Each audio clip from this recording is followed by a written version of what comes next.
¿Qué tal? Sean bienvenidos, amigos míos, a este espacio de Relatos de la Noche Largo.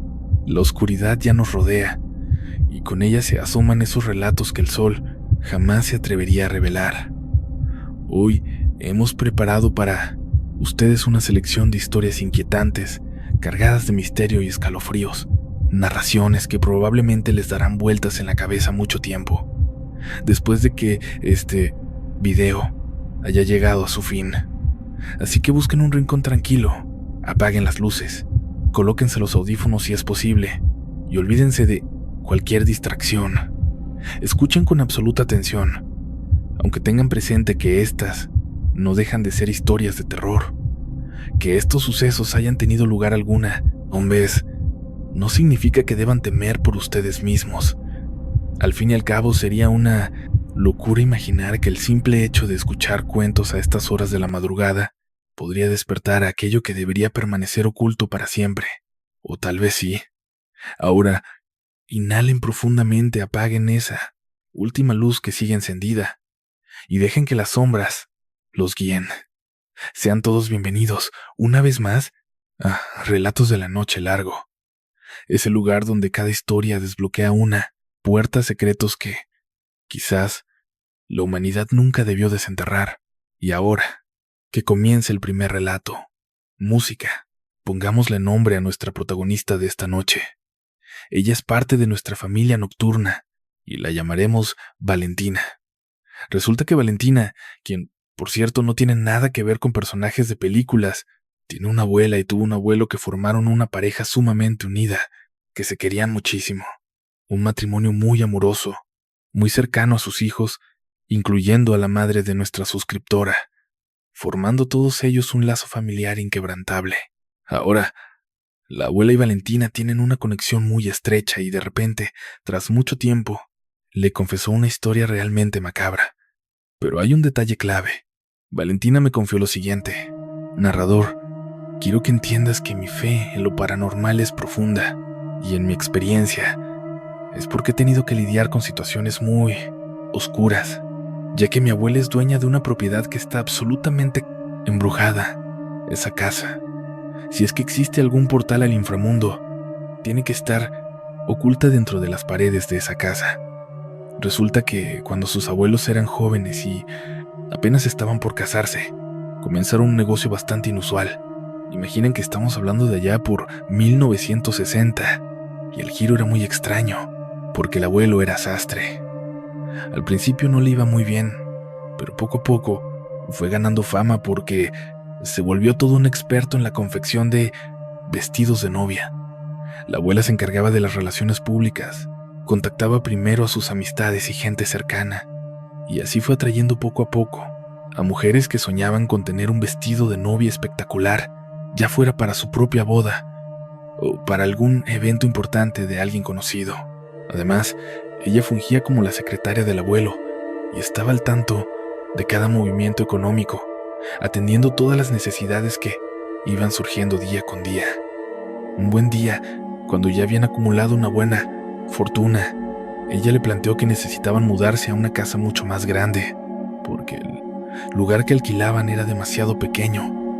No proyectaba el prestigio ni la imagen que el negocio requería, y necesitaban algo mucho más imponente, como la imagen que buscaban, algo que fuera mucho más allá de lo simple. Buscaba algo imponente, llamativo, de grandes dimensiones, hasta que dio con una casa, una propiedad enorme, un lugar con muchísimos cuartos. Cada una de esas habitaciones iba a convertirse en una especie de vestidor privado, donde las novias pudieran probarse sus vestidos con calma. La idea era atender a tantas clientas a la vez que iban a ocupar casi toda la planta. Te lo repito, ella era una persona que empezaba a ganar mucho prestigio. Le estaba yendo muy bien económicamente y no le faltaba trabajo. Cuando la abuela comenzó su búsqueda, se topó con una propiedad increíble. No podía creer que existiera. Es una casa antigua, situada en una de esas privadas residenciales. Ya sabes, de esos fraccionamientos con barda perimetral donde solo los vecinos tienen acceso, y siempre hay un guardia controlando la entrada. Era, en pocas palabras, una zona bastante privilegiada. Lo curioso es que todas las construcciones de allí guardan cierta estética. Aunque no son idénticas, sí tienen un aire de familia. Todas menos esa casa que ella encontró. No recuerda si fue por un anuncio, en el periódico, o si alguien se la recomendó, pero al llegar a verla quedó fascinada. Para empezar, el precio encajaba perfecto con su presupuesto. Digamos, por poner una cifra, 1,000 pesos. Con 1,000 pesos ella buscaba algo de cierto nivel. Y esta casa, tan solo por el tamaño del terreno, costaba casi el doble de lo que pedían. Era una auténtica ganga. Obviamente, a la casa le hacía falta una manita de gato. Necesitaba arreglos urgentes. Saltaba a la vista. Pero había algo raro. Esa casa desentonaba por completo con el resto del barrio.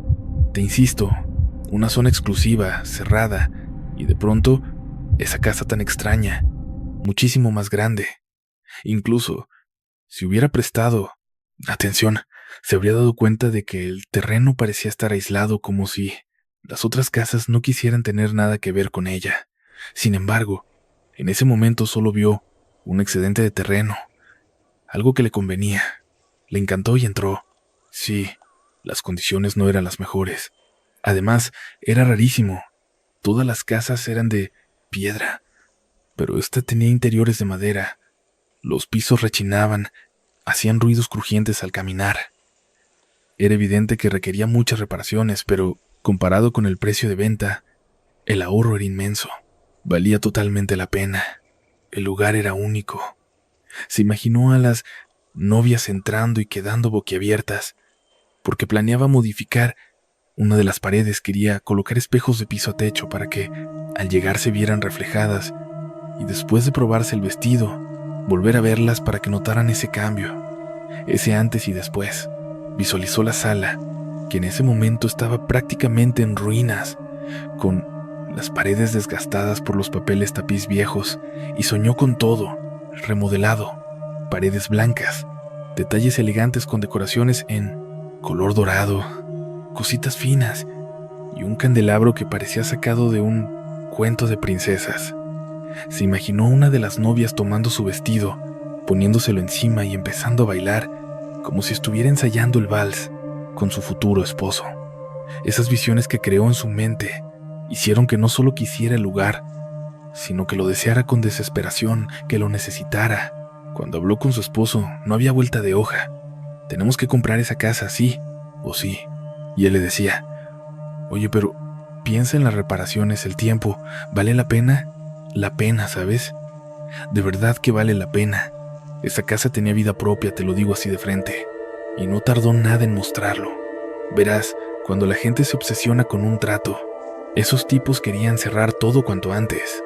Se saltaron muchísimos pasos de seguridad. En lugar de blindar la operación para ver si el pago iba a ser real, primero fueron con un notario. Hicieron el cambio de dueños y ya después verían cómo pagar. Te diré algo. Mencioné 1,000 pesos, pero claramente eso no costaba ni de broma. Era una. Te lo voy a decir así. Te dije 1,000 pesos, pero es más que evidente que no costaba eso. Era una propiedad enorme.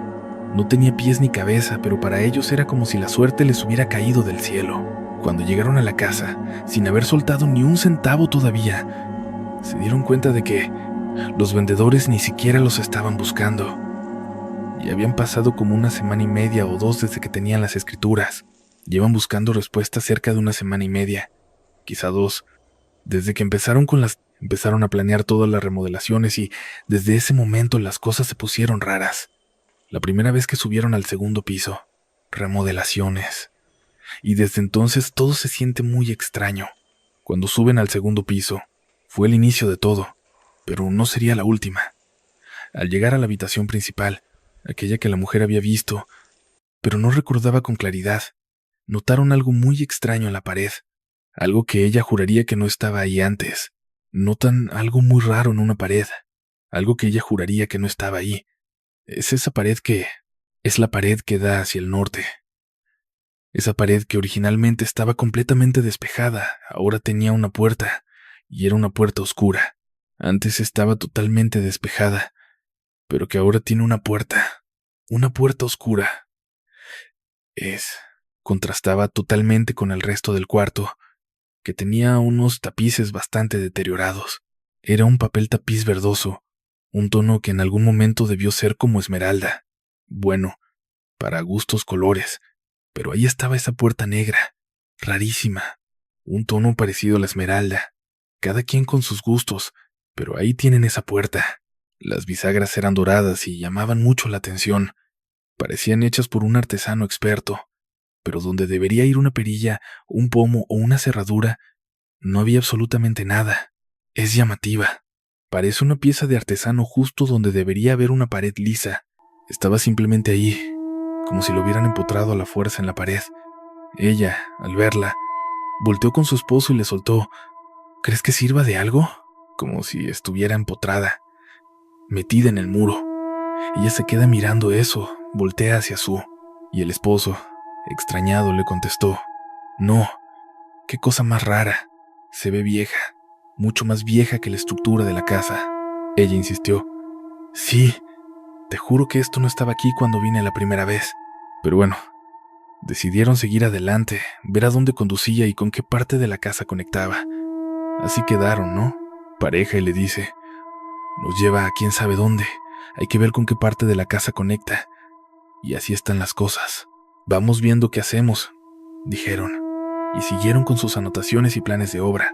A la siguiente vez que fueron para empezar con las remodelaciones, llegaron cargados con rollos de tapiz, muchísimos botes de pegamento y litros de pintura.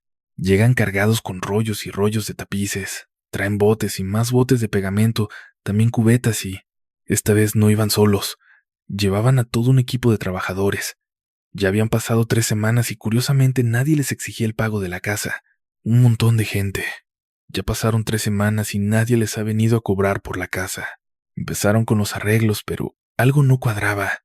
Los vecinos, cuando los veían, se santiguaban, y si los miraban fijamente por mucho tiempo, agachaban la cabeza como si hubiera ocurrido alguna tragedia, como si quisieran decirte: lo siento. Uno siente como si hubiera pasado una tragedia, como cuando te dan una noticia que te golpea. Desviaban la mirada y seguían con lo suyo.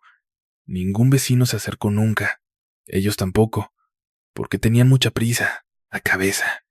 Siguen con su vida normal, aunque ningún vecino se ha acercado.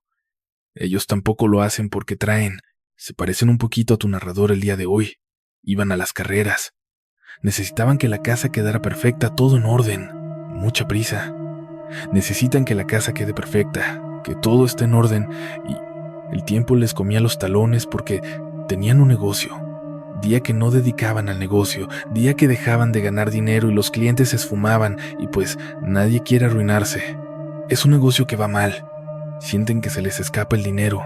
No entra efectivo, así que seguían metidos de lleno en la obra. No habían pasado ni 2 días, cuando se toparon a uno de los trabajadores afuera de la casa. Estaba él ahí estaba, recargado, fumando un cigarro tras otro. Tenía medio cuerpo, apoyado contra el auto, mirando de reojo hacia la casa. De pronto, se despega del vehículo y empieza a caminar, dando vueltas y más vueltas alrededor de la propiedad. 1, 2, 3 veces, como si buscara algo. Luego, vuelve a recargarse en el carro, enciende otro cigarro y se queda observando fijamente. Cuando lo ven actuar así un par de veces, ellos, que estaban a unos 50 o 60 metros, platicando de sus cosas, deciden acercarse para preguntarle qué rayos pasa, si es que vio algo extraño, porque era el momento perfecto para cualquier observación. Había que hacer reparaciones y retoques, ¿no? Después se armaría un lío con las novias. Imagínate que este tipo hubiera visto algún desperfecto, un agujero, algo horrible o algo que desentonara. Necesitaban que se los dijera justo ahora, así que se le acercan y, muy amablemente, le preguntan qué es lo que tanto le llama la atención de la casa, que lo ven muy curioso y les interesa mucho su opinión, ya que trabaja muy bien. Entonces, el tipo le suelta: ¿por qué hay una puerta que da al panteón? Ellos no entienden nada. ¿Cómo que al panteón? ¿De qué hablas? ¿Te sientes bien o estás alucinando? No, no, no. Adentro de la casa hay una puerta que conecta con el panteón.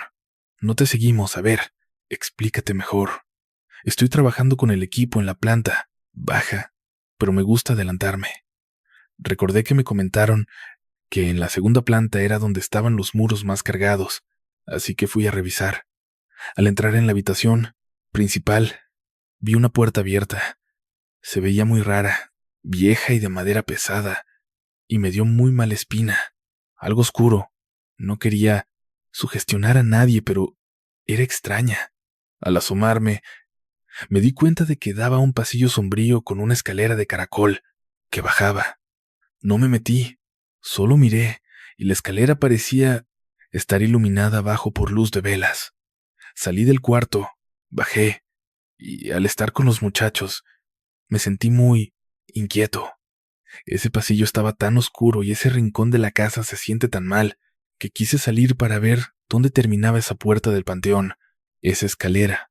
Pero aquí afuera no hay nada, absolutamente nada, ni escaleras, ni puertas. Todo está dentro. ¿Por qué esa puerta da al panteón? ¿Por qué es así? Ellos siguen sin entender nada de lo que dice. Entran a la casa, suben al segundo piso para ver la dichosa escalera y se llevan una sorpresa. La pared del cuarto estaba recién cubierta con papel tapiz blanco, parte de los materiales que traían. La puerta ya no estaba, no había rastro. Se les hizo rarísimo. Bajaron y vieron al tipo sentado en el suelo murmurando: ¿por qué la puerta da al panteón? ¿Por qué da al panteón? Y cuando intentan hablar con él, no logran sacarlo de ese estado. El hombre está totalmente ido y no para de repetir lo mismo. La situación es tan grave que sus propios compañeros, que son sus amigos y lo conocen, tienen que subirlo a un auto. El pobre ya no reacciona a nada y se lo tienen que llevar de ahí, casa. Él no volvió más. El resto del equipo sí regresó a sus labores. ¿Se imaginan si algo o alguien lo drogó o simplemente se le botó la canica y perdió la razón? El caso es que ese pobre hombre no volvió a ser el de antes. No paraba de repetir: ¿por qué la puerta da al cementerio? ¿Por qué la puerta da al cementerio? ¿Por qué da al cementerio? Se quedó ahí, atrapado, como si el tiempo se le hubiera detenido. Los compañeros pensaron que era alguna clase de broma pesada, o que alguno del grupo se había adelantado para colocar los tapices, ocultando la puerta y todo lo demás. En fin, ellos tenían que enfocarse en renovar la casa y dejarse de tonterías. Así que, bueno, le metieron quinta a fondo a las obras, contrataron a otro jefe de obra. Este tipo empezó a mover todo el personal, entre pintores, otros obreros, y gente de confianza, todos dándole duro a las modificaciones. De pronto, en un par de meses, la casa quedó lista. Los dueños anteriores jamás se dignaron a aparecer, nunca fueron a verlos, ni les preguntaron absolutamente nada. Pero como esta gente era gente de palabra, de bien, hicieron lo que llaman jinetear el dinero. Estiraron el plazo del pago un poquito más, un par de semanas, tal vez un par de meses. Y en algún momento, antes de terminar las reformas, fueron a depositar una parte al banco. Quedó un saldo pendiente ahí. Meses después, depositaron lo que faltaba, pero nunca supieron nada de aquella familia, la familia ni sus luces. Nadie vino a reclamarles nada, lo cual era bastante raro. Te cuento esto por varias razones. Ellos estaban con la cabeza a mil por todos los temas de la remodelación. Como te digo, era parte de un negocio. Tuvieron que rentar un local por 6 meses porque las benditas obras no terminaban nunca. Y luego estaban esos detalles que ya empezaban a sonar en los rumores de los trabajadores. Veían niños en la planta baja, niños que se paseaban por ahí. Al principio, los empleados creían que eran los hijos de la pareja, pero en ese momento no tenían niños. La señora estaba embarazada, sí, pero hijos no había. Cuando les contaban eso, los abuelos de nuestra suscriptora pensaban que sería algún chiquillo de los vecinos. Y ya, cuando inauguraron el negocio, cuando la casa finalmente estaba lista, lo extraño no se hizo esperar. La primera novia que entró caminó por el pasillo, se giró y se vio, reflejada en uno de los espejos. Entonces, la esposa del sastre le dijo: «Mírate bien y guarda esta imagen, porque al salir de aquí verás la novia maravillosa en la que te vas a convertir». La novia, toda ilusionada y emocionada, mira hacia el espejo, pero de pronto pone una cara de pocos amigos. Se gira hacia ella y le suelta: ¿qué clase de broma es esta? ¿Qué broma? Si es para que te veas, para que te quedes con un bonito recuerdo. Ella responde: mira eso. ¿Cómo quieres que me quede con una buena imagen? Es algo rarísimo, pero cuando ambas miran el espejo y esto es la primera y única vez que pasó, se ven totalmente distorsionadas, como si fuera uno de esos espejos de feria que te deforman, te hacen más grande o más chiquita. Se les veía el rostro retorcido, parecían monstruos. Cuando la esposa, la abuela de nuestra suscriptora, vio eso, le dijo: discúlpame, no sabía que nos habían instalado esta cosa mal. La chica se quedó tan molesta que dio media vuelta y salió disparada de ahí diciendo: ¿qué clase de mala broma es esta? Vengo aquí, me siento vulnerable, vengo a probarme mis cosas y me salen con esto. ¿Cómo esperas que me vea bien el día de mi boda si me hiciste lucir como un auténtico monstruo? No quiero volver a saber nada de ti. Qué pésimo gusto tienen. Y se marchó. La abuela de nuestra suscriptora estaba mortificada. Regresó al lugar y al entrar se sentía con la cabeza a 1000 por hora. ¿Cómo se nos pudo pasar un detalle así? ¿Cómo pudieron haber dejado eso ahí? ¿Por qué se veía de esa manera? Intentaba recordar si ya lo había revisado, pero la verdad es que no. Y justo en ese instante volví a mirar el espejo, pero ya todo estaba normal. No entendía qué demonios había pasado. Dio unos pasos hacia atrás. Se colocó exactamente en la misma postura donde estaba, la que iba a ser su clienta. Miró hacia el frente y todo se veía completamente normal. Encendió una vela y se acercó al espejo, pero ni ella ni la llama se veían distorsionadas en ningún momento. Fue algo sumamente extraño. Eso no volvió a ocurrir jamás. Sin embargo, con la siguiente novia que llegó al lugar, la llevaron a una de las habitaciones para probarse el vestido. Estando allí, después de unos 10-20 minutos, la secretaria abrió la puerta para ver si necesitaba algo y encontró a la novia sentada, inclinada hacia el suelo. De pronto la novia volteó y dijo: «¿Qué niña tan linda tienes?». La abuela de nuestra suscriptora, confundida, le preguntó: «¿Qué niña?». Y la novia insistió: Sí, tu hija se escondió aquí en el armario». La abuelita, para no asustarla, prefirió no decir nada. Solo le comentó: «Es muy traviesa, la verdad, pero ven, vamos a ver otras cosas». La sacó de la habitación y luchó con todas sus fuerzas para que la novia no notara que se estaba poniendo cada vez más pálida, porque sentía que la sangre se le bajaba a los pies. Ahí no había ninguna niña. Ella tenía un hijo. Hacía unos meses que había sido mamá, pero de un niño, no de una niña. Y cuando la novia le dio más detalles de la descripción, el terror fue en aumento. Era una niña que ya otros empleados habían visto, aunque ella nunca se había cruzado con ella. Ninguno de los vecinos tenía una hija con esas características. Bajita, rubia, de cara extremadamente pálida y ojos azules. Ni idea de quién era. Su ropa era muy llamativa, totalmente blanca, como si fuera para una primera comunión, un bautizo o algo así. Un vestido de fiesta, pero muy antiguo. Hay algo que no te había contado. El empleado, ¿te acuerdas del que te hablé? El que estaba afuera, el que se quedaba ensimismado y tenían que ir a buscarlo. Bueno, él mencionó lo del panteón, pero ellos no le dieron importancia. Se enfocaron más en la escalera y en la puerta. Y cuando entraron vieron que la pared ya estaba tapizada y la puerta había desaparecido. En fin, el punto es que dejaron de lado lo del panteón.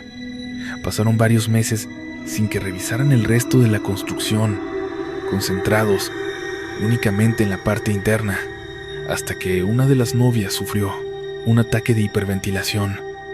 Estaba dentro de la casa cuando algo pasó. Empezó a jadear diciendo que le faltaba el aire.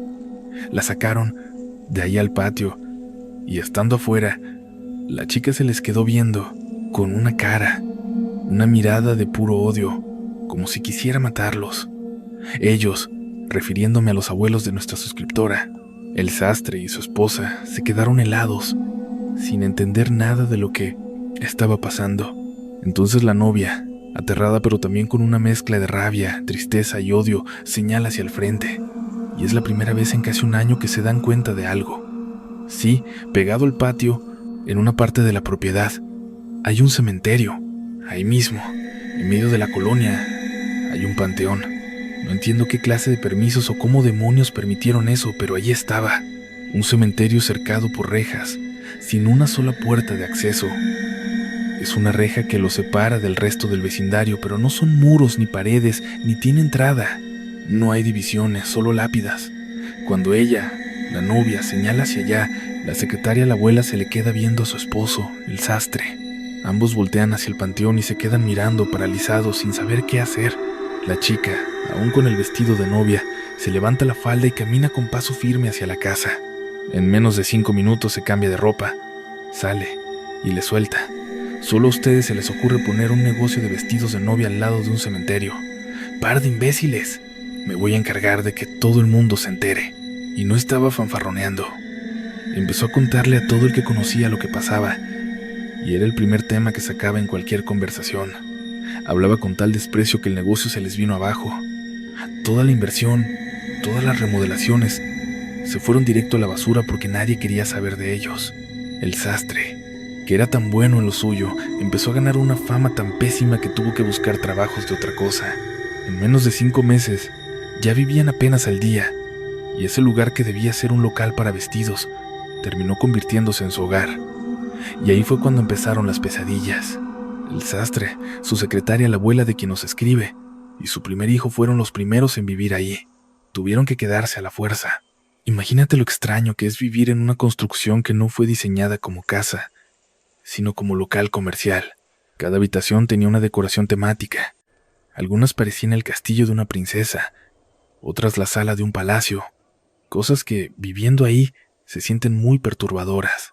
Pero, ¿qué más podían hacer? ¿Cómo iban a gastar más dinero en pintura, muebles o remodelaciones? Ya no tenían ni un peso. Las cosas no iban bien y venía un bebé en camino. La señora estaba embarazada de nuevo. Tuvieron que adaptarse a vivir entre situaciones extremadamente raras. Los pasos de niños en la escalera eran algo a lo que simplemente tenían que acostumbrarse e ignorar, como si no pasara nada. Las voces que se escuchaban en el cuarto donde antes la novia hablaba con alguien y no eran voces de niños, por cierto, también tenían que ignorarlas. ¿Por qué?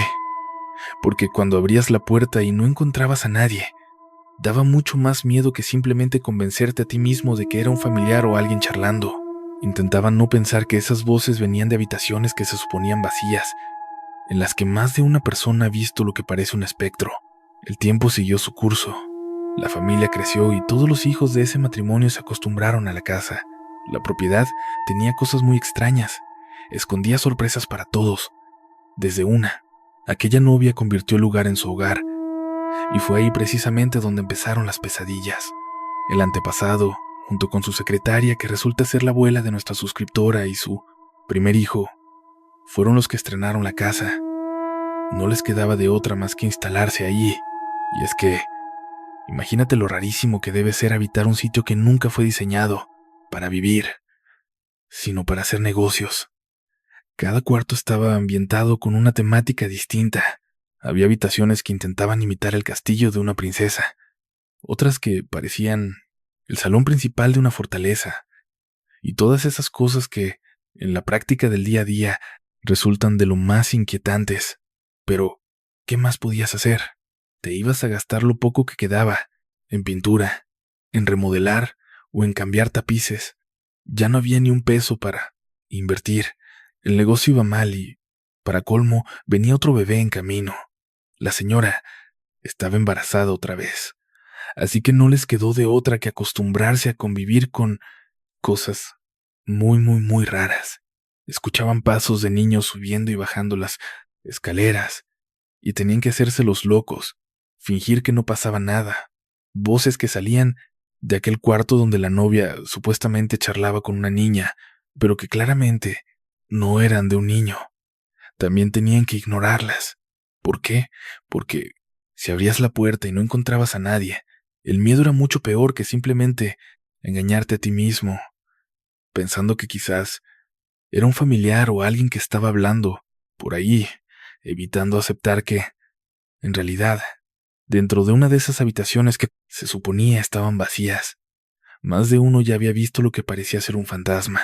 El tiempo pasó, la familia se hizo más grande, y todos los hijos de aquel matrimonio crecieron acostumbrándose a los secretos de la casa, porque la casa guardaba cosas muy extrañas y siempre tenía sorpresas para todos, desde aquella vieja casa, escondía secretos oscuros, guardaba sorpresas escalofriantes para cualquiera que se atreviera a cruzar el umbral, como aquella vez que abrieron el refrigerador y estaba totalmente vacío, para luego, al volver a abrirlo, encontrarlo lleno de cosas otra vez, o el caso del niño, al que estuvieron buscando por horas, solo para encontrarlo finalmente arriba de su cama, profundamente dormido, exactamente donde debía estar.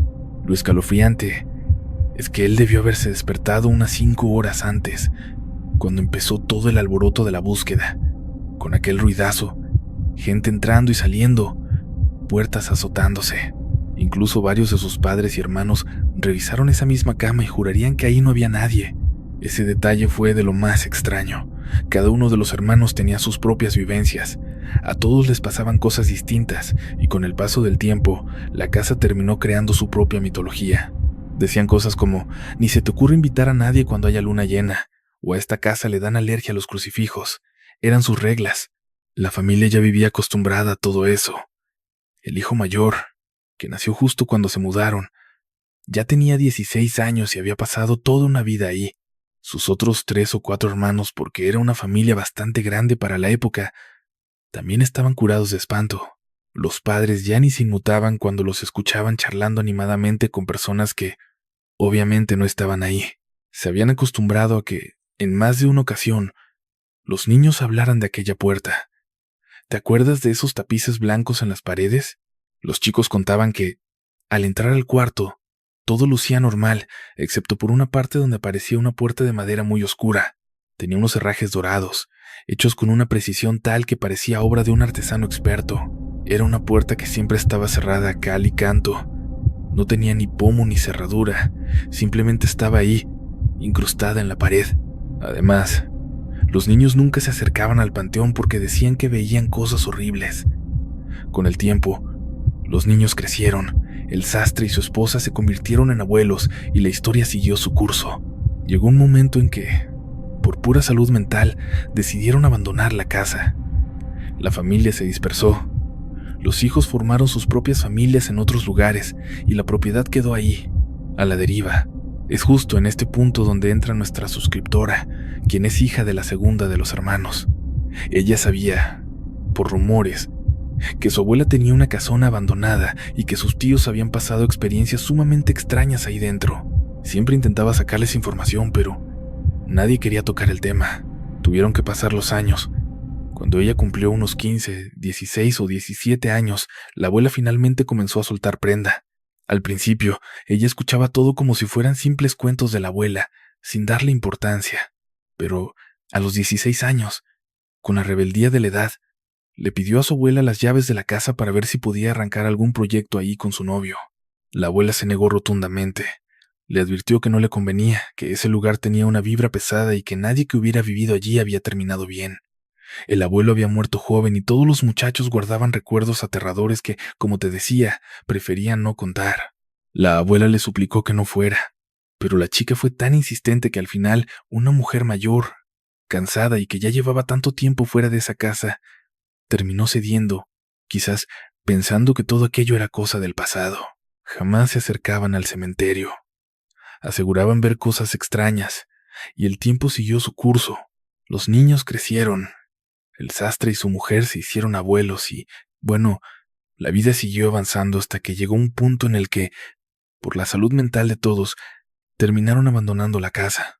La familia se dispersó, porque ya había varios con sus propios hijos. Así que todos se mudaron lejos, y la propiedad empezó a quedar ahí, un poco a la deriva. Fue entonces cuando entró en escena nuestra suscriptora. Ella es hija de la segunda hija que tuvo aquel matrimonio. Siempre supo que su abuela tenía una casa abandonada, una casona antigua, y que sus tíos habían pasado por situaciones muy perturbadoras ahí dentro. Les preguntaba todo sobre eso, pero nadie soltaba prenda.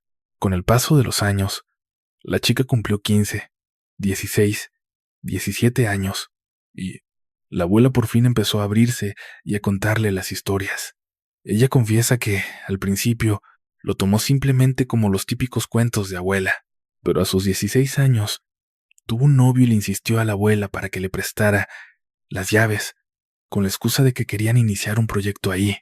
La abuela le advirtió que no le convenía, que ese sitio no era bueno, que se sentía una vibra pesada y que nadie que hubiera pasado tiempo allí terminaba bien. El abuelo murió a una edad temprana. Los hijos tenían 1000 anécdotas, muchas de ellas bastante aterradoras. Insisto, no querían ni hablar de eso, pero la abuela le rogaba que no se le ocurriera ir. Sin embargo, fue tan insistente que, al final, como una persona mayor que lleva tanto tiempo, lejos de la casa, y cuya mente le dicta que probablemente todo aquello fueron cosas que ella misma se imaginaba del pasado, al final termina dándole las llaves a esta chica, y se lanza con su novio, pensando que ya tienen una casa para sus reuniones, para esos momentos a solas que los novios buscan. Así que se van para allá sin pensarla 2 veces. En ningún momento se le cruzó por la mente que era una propiedad abandonada por años. No tenía idea de cómo estaba la zona, ni si había gente de malvivir metida ahí, o si algún extraño se había adueñado del lugar.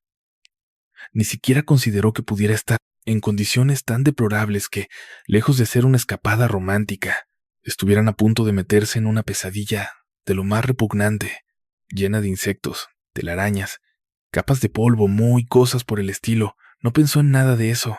Ella se lanzó a la aventura. Llega con su novio. Abren la puerta y se topan con una realidad que te deja helado, algo tan sorprendente y a la vez extrañamente aterrador que ni siquiera podrías imaginarlo. Resulta que, al abrir la puerta, la casa está impecable. Parece como si alguien lo hubiera estado manteniendo limpia durante los últimos 10 o 15 años, sin saltarse ni un solo día. Pero hay algo sumamente extraño. La abuela le había contado que, con el tiempo, ella quitó el candelabro, retiró el espejo del pasillo y fue cambiando los tapices. Lo transformó en un hogar, aunque nunca duraba mucho porque ahí empezaban a pasar cosas raras. Pero, al entrar, los tapices eran blancos y el espejo que estaba ahí, el mismo que distorsionó la imagen de aquella novia, estaba de vuelta. Ella lo reconoció de inmediato porque, cuando se vio con su novio reflejada, dijo: «Es es el espejo de las historias de la abuela». Luego entran a la sala y ven el candelabro. Nada de esto tiene lógica. Según lo que decía la abuela, ella se había deshecho de todo eso hace mucho tiempo. O tal vez todo eran cuentos de la vieja, historias creadas solo en su imaginación. Ella tiene una idea fija. ¿Está segura de si hay o no una puerta en el segundo piso? Pero si existe y esa puerta conduce a algún lado, ella tiene que descubrirlo. Sube al segundo piso y entra en una habitación con paredes forradas de un papel, color verde esmeralda. Muy bonito, pero de la puerta, ni sus luces. Al ver eso, piensa: «Vaya, todo eran puros inventos de mi abuela». Aquí tengo que hacer un paréntesis que es muy importante. Si alguien te dice que una casa está embrujada, no importa si eres escéptico o no, toma precauciones. No conocemos la naturaleza de lo que ocurre ahí, pero algo sí te puedo asegurar. Ya sea por una energía maligna o por un proceso biológico u orgánico, este tipo de casas puede meterse en tu cerebro, así como la humedad, sin que te des cuenta. De pronto, ya se instaló dentro de ti y empieza a tomar el control de tus pensamientos, porque esta chica no se estaba dando cuenta de que ya actuaba en automático. Cuando sube al segundo piso y ve esa habitación sin la supuesta puerta, se decepciona y pasa por alto los detalles. El tapiz ya no se ve tan brillante como hace unos segundos. Ese lugar no debería tener ese papel tapiz. ¿Quién ha estado limpiando la casa? ¿Quién la reconstruyó? ¿Quién volvió a poner los objetos de cuando aquello era un negocio de vestidos de novia? Y justo ahí, sin cuestionarse absolutamente nada de lo que te acabo de decir, ella se da la vuelta, voltea hacia el pasillo y alcanza a ver a una niña con un vestido blanco que camina tranquilamente hacia una de las habitaciones. Entonces la ve, sale y le suelta: «Oye, ¿tú vives aquí? Es que, te lo repito, para alguien con la mente clara y que entiende lo que está pasando, lo normal sería salir pitando, escapar. No tiene sentido meterse con una niña que, según cuentan las leyendas de hace muchísimos años, habita esa casa. Pero cuando el lugar ya tomó posesión de ti, cuando la influencia te nubla el juicio, la lógica deja de ser una opción. Cuando le habla, la niña se mete a una habitación, se gira, le sonríe y ella va directo tras ella. El novio lleva 5 minutos gritando. Sube las escaleras a toda prisa y cuando llega, arriba, la ve a punto de entrar a un cuarto. La agarra del brazo y le dice: «Vámonos de aquí». Ella, extrañada, pregunta: «¿Por qué?». Y él le responde: «Está todo asqueroso, muy sucio. Esto es peligroso». Y a ella le toma un segundo reaccionar, pero cuando lo hace, nota que el pasillo está repleto de telarañas. El lugar está en ruinas y hay una capa de polvo espeluznante. Siguen avanzando por el pasillo y de repente ella, en ese estado de estupor, de shock, intentando entender qué pasaba, como si algo estuviera manipulándola, y ella creyera que son sus propios impulsos, con la mente hecha un lío. El novio, que la lleva tomada de los hombros, se detiene en seco mirando hacia el cuarto de los tapices esmeralda y pregunta: «¿Qué es esa puerta?». Y sin darse cuenta, el chico ya empieza a caminar hacia allá. La puerta está entreabierta y se alcanza a ver un resplandor, como si hubiera velas encendidas al fondo, porque se proyectan sombras en las paredes y se distingue el inicio de una barandilla. Y él dice: «Mira, hay una escalera de caracol. Esta puerta conecta directo con el cementerio». Apenas dice eso, ella pega un grito al recordar la historia de su abuela.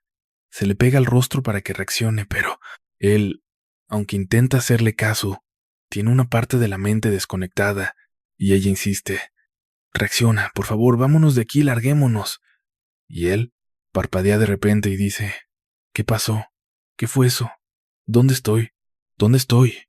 Ella le responde: «Estamos en el segundo piso. Tenemos que salir de esta casa». Escapan de ahí a toda carrera y ella, mientras baja, está en shock.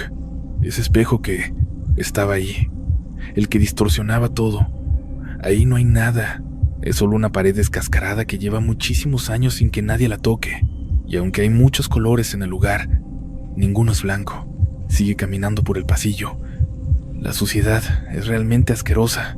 Hay bolsas de papel tiradas, restos de cosas usadas, como si durante mucho tiempo hubiera vivido alguien en situación de calle allí, o si grupos de personas hubieran hecho fiestas y dejado todo, el desperdicio abandonado por todas partes. Y justo antes de llegar a la puerta, voltea a la derecha, al cuarto del candelabro, y ahí no hay nada, solo un sillón viejo en mitad de la estancia. Y lo que le eriza la piel por completo es que hay alguien sentado en ese sillón, alguien que luce repugnante. La figura voltea y le sonríe. El problema es que, aunque puedes verle perfectamente el torso y las manos, no tiene pies. La chica sale disparada de la casa. Cuando logra salir, cierra la puerta, regresa, le entrega las llaves a la abuela y le confiesa: «Ya te entendí, abuela. No debí haber entrado a aquel lugar». El chico se recuperó bien, pero da la impresión de que cualquier cosa que hace que esa puerta se abra y se cierre tiene un interés malsano en él, como si quisiera apoderarse de su conciencia y llevársela consigo al más allá. Soledad ya no estudia medicina, y no es por falta de capacidad. Al contrario, es una alumna brillante y entregada. Sin embargo, vivió algo tan insólito, tan extraño y aterrador en la universidad que un día simplemente no pudo más y se marchó para no volver jamás. Te voy a contar lo que le pasó. Soledad acababa de ingresar a la carrera y me dijo: «Mira, el lugar donde estudié, porque ni siquiera terminé. El primer semestre era un sitio sumamente perturbador. Tenía 2 zonas. La parte nueva, donde tomábamos todas las clases, y un ala antigua que consistía en un edificio grande de 3 pisos, lleno de salones, pero que estaba totalmente abandonada. Estaba en un estado de abandono absoluto. Era un lugar gris, apagado, y no solo por la pintura desgastada, sino por la vibra tan pesada que se sentía al pasar por ahí. A través de los cristales podías ver escritorios y pupitres viejos, amontonados. Recuerdo especialmente un salón que estaba, literal, atiborrado de mobiliario, pero te hablo de un caos absoluto, como si alguien hubiera lanzado los escritorios y las sillas hacia adentro con furia. Estaban amontonados hasta el techo, tapando incluso las ventanas superiores de las paredes. Era una imagen horrible, un desorden indescriptible. Desde el primer día me pregunté, ¿cómo demonios hicieron eso? Incluso la puerta estaba bloqueada por el mismo desastre. ¿Por dónde metieron tantas cosas? No tengo idea. El lugar tenía una energía densa. No era solo abandono. Se sentía como si el edificio mismo tuviera ojos y te estuviera vigilando en todo momento. Pero, narrador, aunque apenas empezaba, yo era una persona de ciencia. ¿Leyendas? ¿Fantasmas? ¿O demonios? Eso me parecía puras creencias de gente ignorante. Así pensaba en ese tiempo, cuando veía aquel edificio y sentía esa mirada sobre mí. Yo mismo me convencía, son tonterías. Quizás es solo el efecto visual de un lugar vacío, imponente y sombrío. Pensaba que tal vez algún estudiante se metía ahí para buscar privacidad, para estudiar, para fumar un cigarrillo o estar a solas con alguien. Y ya está. Porque aunque el sitio lucía abandonado, la puerta siempre estaba abierta. Así que restaba importancia a esa sensación. Empecé a estudiar y pronto me di cuenta de que el ambiente era extremadamente competitivo, pero de una forma muy insana. Desde el principio noté que había compañeros dispuestos a todo con tal de destacar. Trataban mal a los demás, los molestaban constantemente para desestabilizarlos mentalmente y así ellos poder lucirse en las notas y participaciones, convirtiendo a los demás en sus simples subordinados. Era un entorno sumamente desagradable que no iba conmigo. Yo creo en la competencia leal, que ganen los que realmente se esfuerzan y aprenden más, pero ponerle el pie al compañero para frenar su camino me parecía una bajeza total, aunque lamentablemente era parte del sabotear el trabajo de los demás. Se me hacía una bajeza total, pero bueno, ya era parte de todo esto, que muchos de los chicos de ahí cargaban. No sé si era algo que se contagiaban porque me decían que a medida que avanzabas, la cosa se ponía más tensa.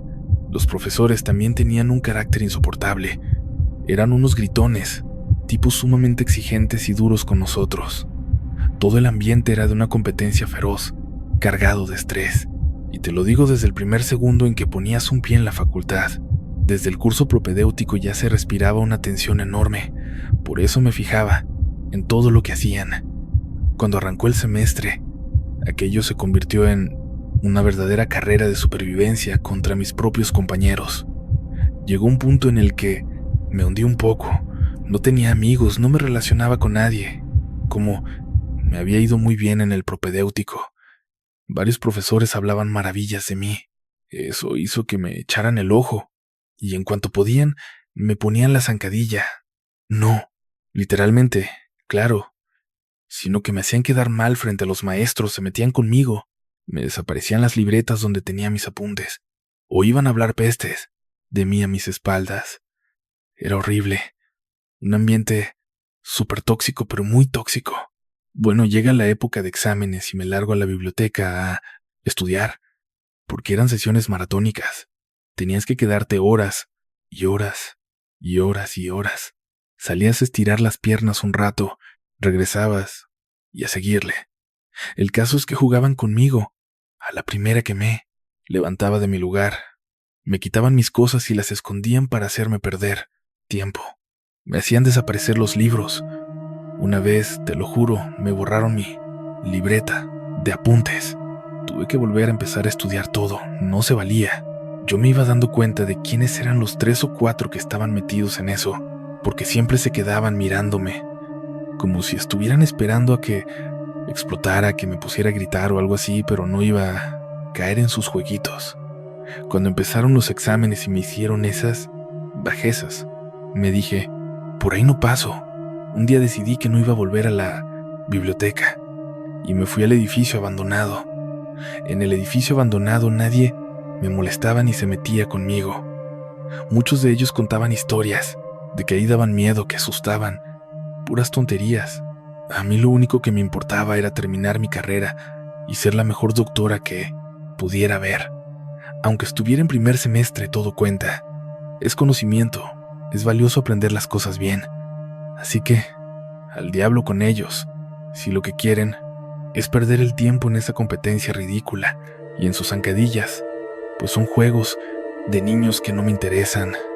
Total, que me fui al edificio, subí al piso del medio, porque ya sabes, son 3 niveles. Me fui al segundo y me puse a caminar buscando puertas abiertas. En el primer piso todas estaban cerradas. En el segundo vi ese salón que está lleno de pupitres, pero no estaba abierto. Así que subí al tercero y ahí sí pude abrir la puerta.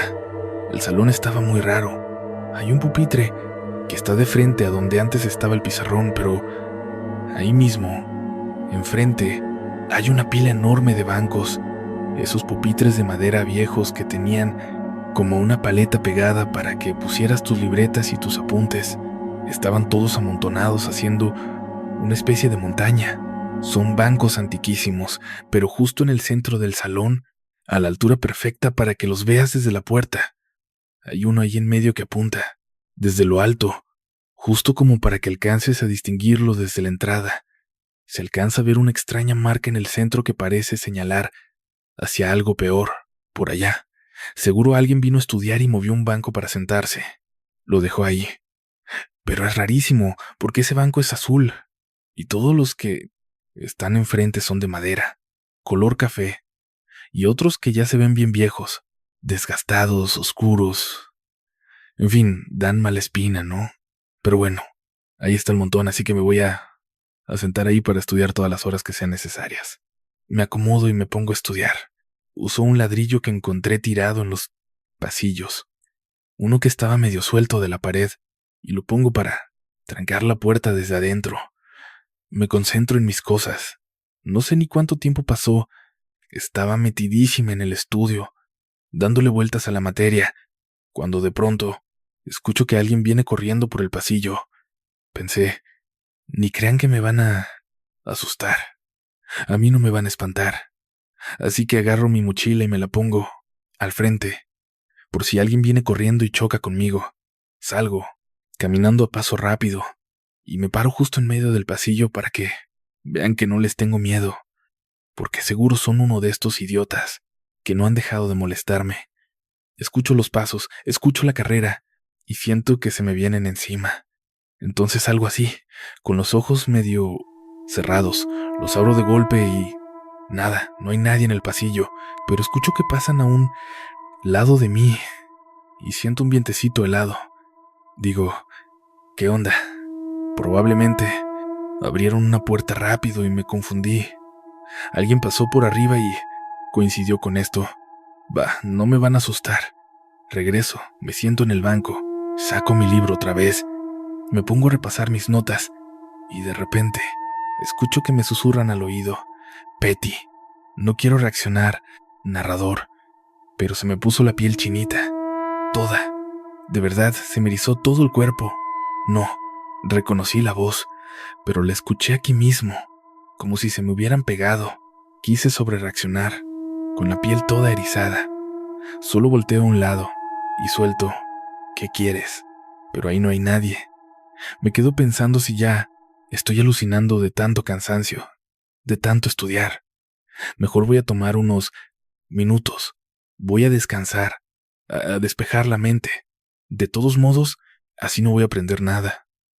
Me levanto, empiezo a estirarme y volteo hacia la ventana que está a la izquierda, por donde entra luz y se ve el cielo despejado. De repente, aunque el cielo sigue igual y hay luz, todo se nubla como si hubiera nubes afuera, pero no las hay. Entra menos luz, el salón se oscurece y vuelvo a escuchar. Narrador, te juro que sentí un frío intenso por todo el cuerpo. No sé explicarte bien por qué, pero fue miedo puro. Fue algo muy, muy extraño. Sentía que ahí había algo, y no era una persona, era algo malo. No sé cómo describirlo, pero entre mí, estómago y la garganta, sentía una cosa que se movía. me empezaron a dar agruras. Sentí un terror profundo, una urgencia de huir, ya. Pero al mismo tiempo tenía esa curiosidad de saber qué estaba pasando. Muy raro, muy raro. Vuelvo a escuchar, por tercera vez, soledad. Y cuando escucho eso, hablo fuerte y grito, ¿quieres? Pero esta vez escucho que viene de los bancos amontonados, de esa montaña de sillas y muebles viejos. Entonces me acerco, lentamente, y justo en medio de todos los bancos veo como si entre todo eso logré ver a una mujer con el cabello rubio cenizo, y en los labios llevaba unas marcas, como si estuviera manchada de sangre seca, encubierta con una capucha negra y profunda, y sus ojos brillaban en un tono miel, una mirada tan linda pero a la vez tan pesada, que te atravesaba el alma. Y de pronto me sonríe y me suelta, Betty, pero con voz de hombre, una cosa ronca, como si le hablara un viejito de ultratumba. Ya no quiero ver nada más. Es imposible que alguien quepa ahí adentro. Imposible. Están todos amontonados y yo acabo de cruzar miradas directo con un rostro de esos. Narrador, el corazón se me quería salir del pecho. No, ya no pude más. O sea, mi mente se apagó por completo, perdí toda la razón. Solté mis cosas ahí mismo y salí huyendo a todo lo que dar por el pasillo del piso de en medio. Corre, corre, corre, corre. Bajé las escaleras a los tropezones, dejando todas mis pertenencias abandonadas arriba, como te acabo de decir. Y justo cuando logro atravesar el umbral de la puerta principal, al cruzar esa línea me cae el 20 de que dejé todo atrás. Me detengo en seco y me quedo helada, con un terror que me quema los huesos, cuando de repente escucho la voz de un señor que me dice, jovencita, jovencita, ¿se puede saber qué hace por aquí a estas horas? Y yo con el alma en un hilo. Entonces volteo, y no sé cómo rayos me habrá visto en ese estado, que me dice con calma, tranquila, tranquila, estoy vigilando, todo está bajo control. Y yo le contesto toda temblorosa, sí, oficial. Mire, es que pasa algo muy raro, es el primer guardia que veo así. Y no sé si sea cosa mía o de la misma facultad, pero estaba de traje, con un traje gris impecable y corbata negra. Un señor que se veía demasiado elegante. Y le digo, sí, señor guardia, todo bien, discúlpeme. Lo que pasa es que me acabo de llevar un susto terrible. Y va y me pregunta, ¿y tú estabas por dónde? ¿En el pasillo del fondo? Ah, el famoso cuarto de los nombres. ¿Te llamaron? Sí. ¿Te acercaste al fondo? Sí. No se te ocurrió tocar a la señora, ¿verdad? No. Ah, entonces relájate. No pasa nada grave. ¿Qué tienes? ¿Estás bien? ¿Te pasa algo más? Es que dejé mis cosas allá arriba. Ven, te acompaño. No tengas miedo, nadie te va a hacer nada. Pero tranquila. Ya te dije que no pasa nada si no la tocaste. Y yo, no, no la toque, vamos. Y ahí voy subiendo las escaleras otra vez, narrador, con un nudo en la garganta porque no quería ni asomarme a ese pasillo. Y el hombre, como para bajarme los nervios, me suelta. Mira, nena, no te metas por estos rumbos. Este lugar está maldito. Aquí siempre han espantado y han pasado cosas feas. Y me pregunta, dime una cosa, ¿tú ya conocías la historia de la profesora Mercedes?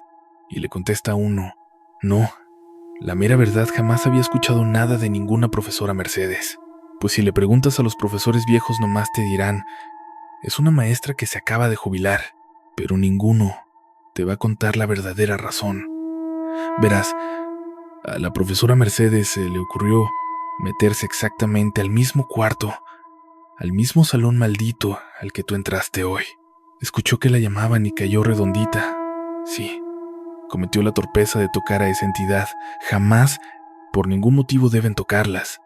Pero la gente es necia, no entiende las señales de alerta que el propio cuerpo les manda. Y pues fue, y la tocó. Y bueno, a la maestra Berta la terminaron encontrando al caer la tarde tirada en el suelo, convulsionando sin parar. Todos creían que le había dado un derrame o algo en la cabeza, hasta que alguien tuvo la brillante idea de arrancarle un collar con un cuarzo que siempre traía puesto, y en ese instante volvió en sí, aunque quedó totalmente traumada del susto. La facultad, para evitarse escándalos y demandas, mejor la mandó a jubilar antes de tiempo y santo remedio. pero todo eso le pasó por toparse con la misma cosa. A ti te fue bien y no te pasó nada grave. Espérate tantito aquí. El vigilante camina solo, se mete al salón y me grita desde adentro.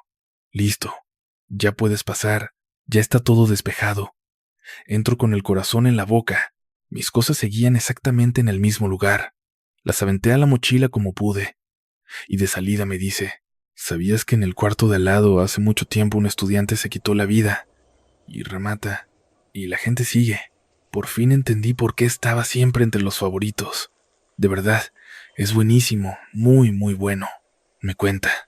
Llegaron y lo vieron ahí balanceándose en una de las lámparas del salón.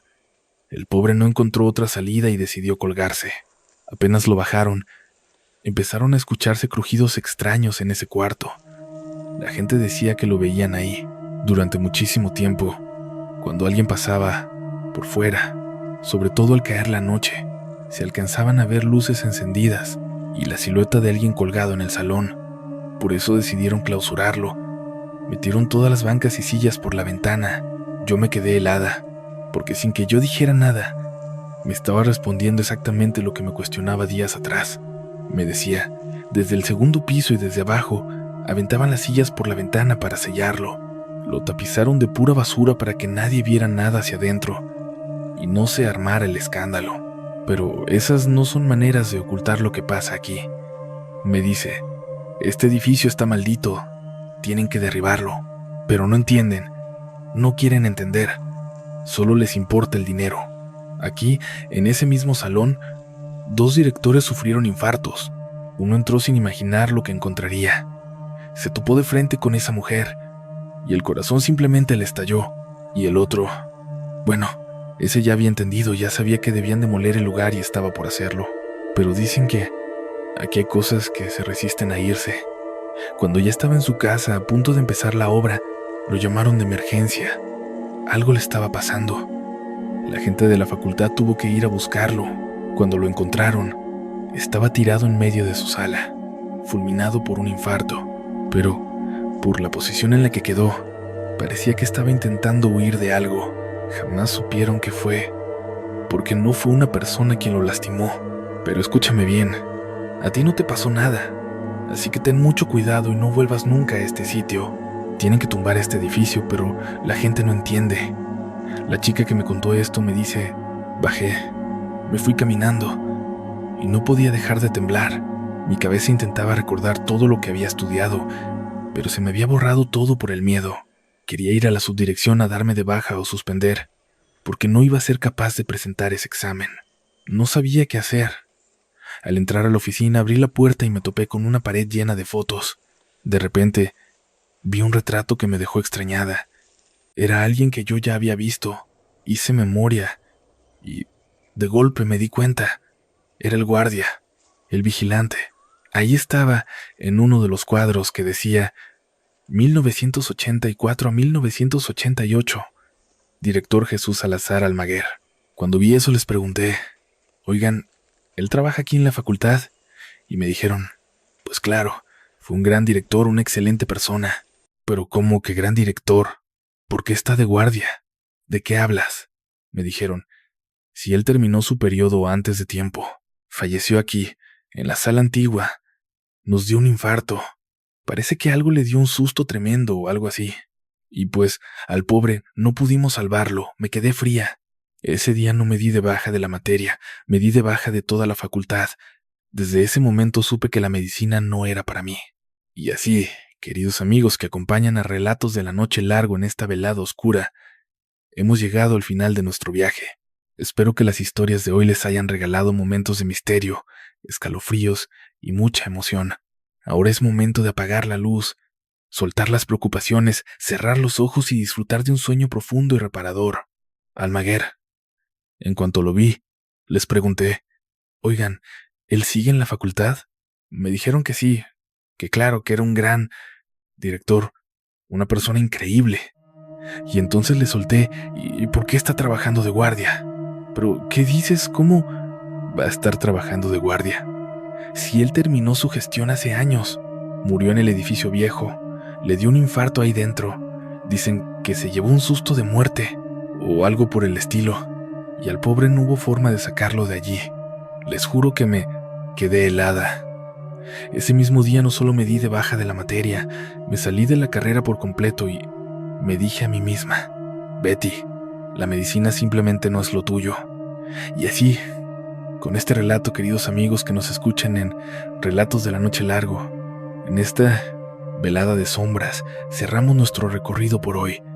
Espero que las historias de esta noche les hayan regalado un buen rato de misterio, escalofríos y mucha intensidad. Ahora sí, es hora de apagar la luz, soltar todas las preocupaciones, cerrar los ojos y entregarse a un sueño profundo y reparador. Muchas gracias por acompañarnos en Relatos de la Noche Largo. Una vez más, nos volveremos a encontrar mañana por la noche, cuando la oscuridad regrese y nuevas historias cargadas de misterio nos esperen para ser contadas. Les deseo una noche tranquila y que descansen muy bien, pero si en medio del silencio de la madrugada llegan a escuchar unos golpes suaves en la puerta, no se preocupen, quizás solo sea el viento. Hasta la próxima y muy buenas noches.